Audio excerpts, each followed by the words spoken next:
At the Illinois Statehouse, House Democrats offered up a $45.7 billion spending plan of state tax resources. That includes a variety of things, a lot of spending, but also they say about $1.4 billion of tax relief for taxpayers out there. So we'll see this advance. Of course, this is just the House Democrats' proposal. And it's something that comes with a whole host of different types of taxing issues as well. So some of the top line issues here, of course, $45.7 billion spending based off of $46 billion in revenue. So that leaves a little bit of a surplus.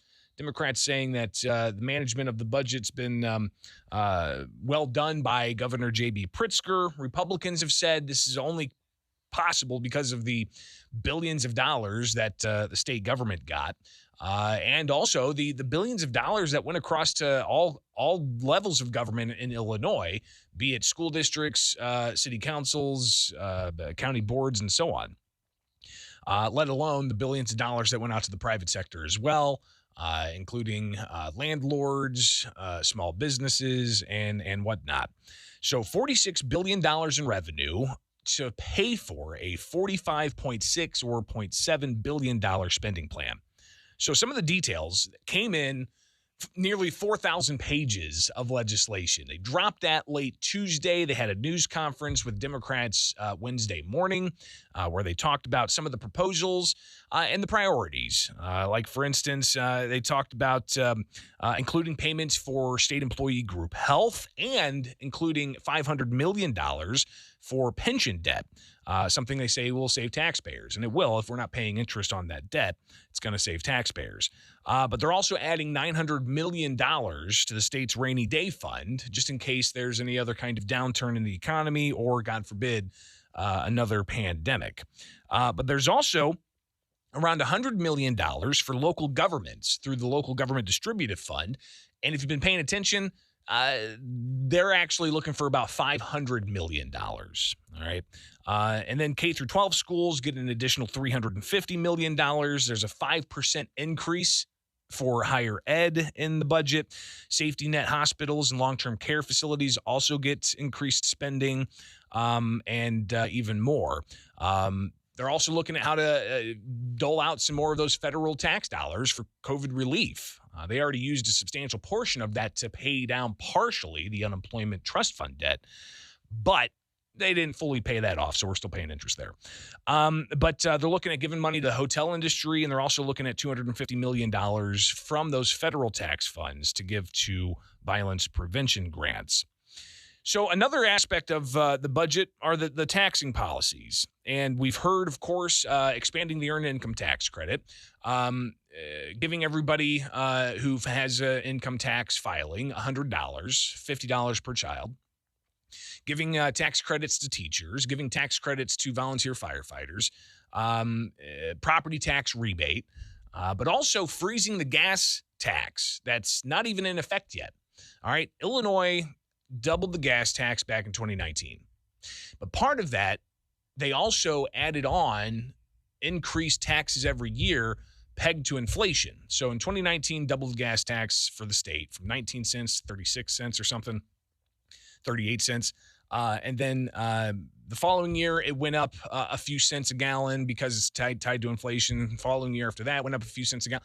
So now it's set again, July 1st of this year. It's going to go up pegged to inflation. So Democrats in the Senate Friday, they proposed freezing that looming increase for 6 months. The House came in this week, and the Democrats said, we want to freeze that for a year.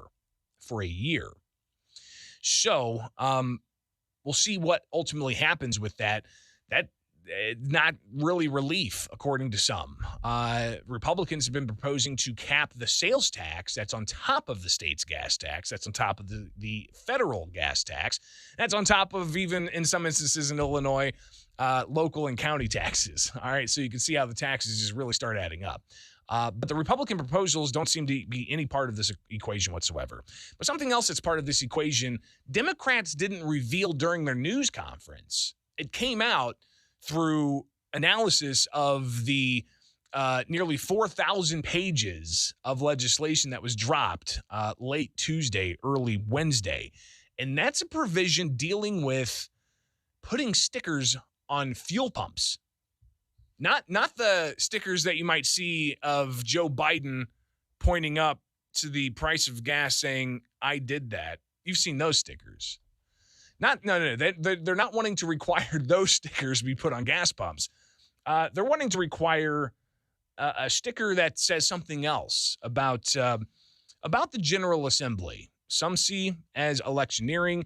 This is State Representative Ryan Spain talking with State Representative Mike Zaleski about this idea of requiring stickers to be put on gas pumps from yesterday's committee hearing, unpacking all of the various issues concerning the Illinois state budget proposal. On the gas tax discussion through the upcoming period, which is the campaign season in the state of Illinois. Can you talk about the question regarding signage on the gas pumps? Has that been resolved? Where does that stand currently? I don't think it's been resolved to Mr. Sharp's satisfaction, but it's in the language as it exists right now, yes. And so explain it a little more. You'd like to put a sign on every gas pump in the state of Illinois? Yeah, we would say that as a reminder to the pumping nation out there, to the pumping Illinoisans, that as a result of the work of the General Assembly, that the COLA adjustment has not gone into effect. And the petroleum marketers, the Fuel and Retail Association, is opposed. They are. Reading from Mr. Sharp, this industry won't be forced into offering free election year advertising for the governor. Ordering businesses to take part in speech that is compelled by the government under the threat of fines and criminal penalties is unwise and unconstitutional. Either this language comes out or we'll be litigating the matter in court. He was a little nicer to me in the hallway, but I do think he said that. So why don't we drop this out? I mean, it does seem like electioneering, kind of giving further evidence to an election year gimmick. I think you've heard Leader Harris explain, and you'll hear it from me too, Ryan. We have 3 days left. We're very much interested in an agreed disposition with the Senate and the governor's office, and to the extent your caucuses can be made happy on some items. Everything is sort of rolling towards conclusion. I understand it bothers a lot of individuals and stakeholders, so yeah, I understand your criticism of it. Has anything like this happened before in the state of Illinois, these kind of notices? Well, my understanding, based on what I read in Cap Facts today, is that when we did something similar in the 90s and the tax expired, there was a notice by the fuel retailers that the price had gone up as a result of governmental action. So I think there is precedent. I've also seen instances where you go to the Secretary of State's office and you're reminded that the price of the sticker has gone up as a result of public act so-and-so and so-and-so. It does happen. There is precedent. But one thing that was brought up also in that conversation, again, that was State Representative Ryan Spain questioning State Representative Mike Zaleski about a proposal if they freeze the looming gas tax increase that's not even in effect yet.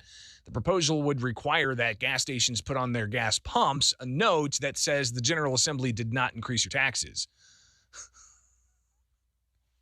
which is an interesting ask of convenience stores and gas stations. But it was brought up that no such thing was placed or required to be placed on gas pumps when they doubled the gas tax, right? You didn't see any sticker like that saying you're paying double the gas tax now, thanks to the Illinois General Assembly.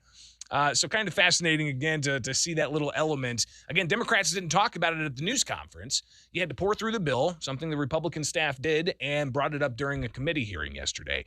We'll take one call on this. Good morning. You're on WMAY. Greg, you just hand out stickers that say "not" because every damn pump in town has a sticker that says "I did this" with Biden's face next to it. I know it. Yeah, so you just put he's "not" pointing up. right next to it. Hey, real quick, Greg, Sure. I ran down, bought something off Marketplace down by the St. Louis Zoo. Pretty affluent area down there. I got gas for $3.87. Oh. This is last Saturday. Yep. Illinois, $4.38. Yep. What is that? 50+ cent difference? Yeah. That's a St. Louis, a little bit bigger town than Springfield. Sure. How the hell does that make any sense at all? Well, what it is, it's the doubling. 30 It's the doubling of the state's gas tax that did that. Right. Thanks, Greg. Appreciate the call. All right, take a break and come back with some more from action at the State House, including more detail about the budget. In particular, a guaranteed income program for the Metro East. I'll share details about that coming up here on WMAY. I'm Greg Bishop.